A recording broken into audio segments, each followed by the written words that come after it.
common issues people bring to me is this question of porn addiction, right? Just porn in general. And when does it go from exploring porn, enjoying porn, to an addiction? What do you do if you think you do have an addiction to porn?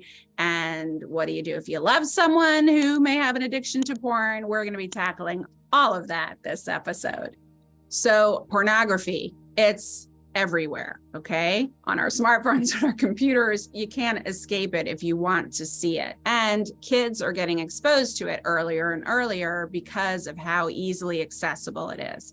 So here's how I feel about porn. And, experts feel differently, but I will tell you my perspective on it. There is a way that porn can be used in a healthy way in a relationship as part of fantasy, as part of play, to get some ideas, but it's a very slippery slope and it can get messy quickly. And so let me just start there. If you are going to use porn in a healthy way, you want to talk to your partner, if you're doing this as a couples thing, about what you're both into, so that you're, watching something that fits both of your needs, obviously. But also you want to keep in mind, and this is whether you're watching porn on your own or with a partner, it is the worst sex education under the sun. And it breaks my heart when I think this is the default, that so many young people and even adults are watching porn and thinking that, oh, that's what women want. That's what men want. That's what I'm supposed to look like. That's what my penis is supposed to look like. That's how big it's supposed to be. That's what my breasts are supposed to look like. That's what my vulva is supposed to look like, right? It is not a representation of what feels good sexually, especially to women. And it is not a representation of what a real man or a real woman or any other gender looks like. So do not use porn as your sex education, first and foremost. Now, when is using porn an issue? Okay. And when does it start verging on an addiction? Well, let's start with who's using the porn, because there's growing evidence that for young boys and girls, but it's usually the young boys that are watching the porn, adolescents in general, and children, maybe even younger than adolescents, whose brains are still developing. It actually uses a different part of your brain when you're watching something in 2D, like on the screen, versus watching something in 3D. The way your brain processes it is differently. And what they are finding now that they're coming to an age, these kids, now we have mid-20-year-old kids who have been raised, or young adults, I should say, who have started watching porn when they were 13, 14, sometimes even younger, right? So we have several years of porn watching in a developing brain. And they are starting to find, in particular for boys, that they are having a harder time getting aroused and holding erection and keeping an erection with a real woman. Okay. So that is a ding, ding, ding warning sign to you. If you are a younger kid, a young boy, an adolescent boy, even a young adult boy, and you're watching excessive porn, chances are it is actually going to affect your ability to get aroused with a real person. And that's a concern and something that they're still figuring out, but that's a warning bell there as far as I'm concerned.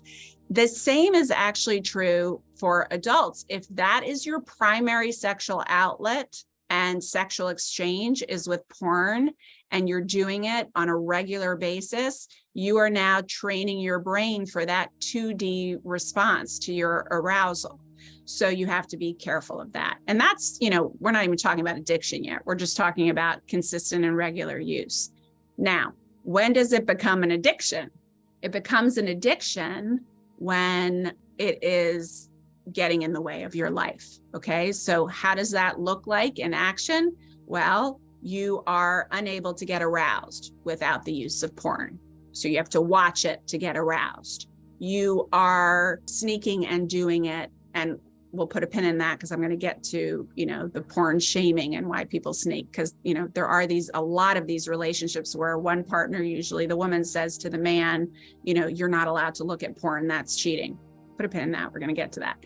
But in terms of addiction, if you are doing it for hours a day, if you find yourself up in the middle of the night looking at porn, if you are incessantly and consistently using the porn. So I see this a lot in men in particular who are unemployed or going through depression or in a serious period of anxiety. They're consistently watching porn because that distracts them.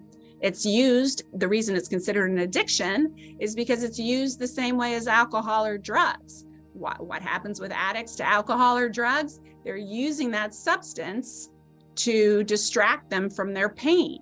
Same thing with porn. So if you're consistently using that porn to distract yourself and it's becoming compulsive and you aren't in the driver's seat anymore, you can't stop and you're hiding it and it's starting to affect your work and your relationships and your ability to get sexually aroused, that is an issue. Okay. Now we got to be careful. I don't even love the word porn addiction or sex addiction because, it's trickier than substance addiction, but it does act like an addiction, and it often is an addiction in that you are using that compulsively to not be with yourself. So how do you know when that line has been crossed? You can't stop even when you want to. The secrecy is paramount. You are doing it compulsively and it's affecting your relationships, your ability to, your work life, your life in general.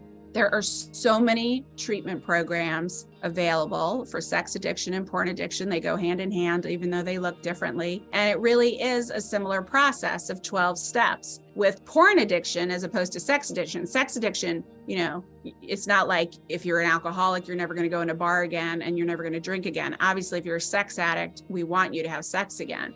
So it's a little bit different. With porn, if you are a porn addict, it probably is going to be something that you're not going to want to, you're going to want to go cold turkey through treatment and then not watch anymore. And that you can do without and still have a very robust, amazing, fulfilling, exciting sex life. So let's just go back to the healthy porn thing that I put a pin in around the partner, right? So here's the thing. As much as I don't think porn should be your sex education or your primary sexual outlet or something that gets in the way, this is another big sign of porn addiction, that you are using the porn when you have an opportunity to be with your partner. So in lieu of being with your partner, you're choosing porn. That's, consistently, that's a problem. And I think that's what a lot of women worry about. The main thing that women worry about is that they're going to be replaced by the porn, or that, more importantly, they are being compared, right? So they imagine, I'm never going to look like that woman that he's watching. And they feel cheated on often, women who are against their partners using porn, because they imagine that he's fantasizing about this other woman. He really wants to be with this other woman.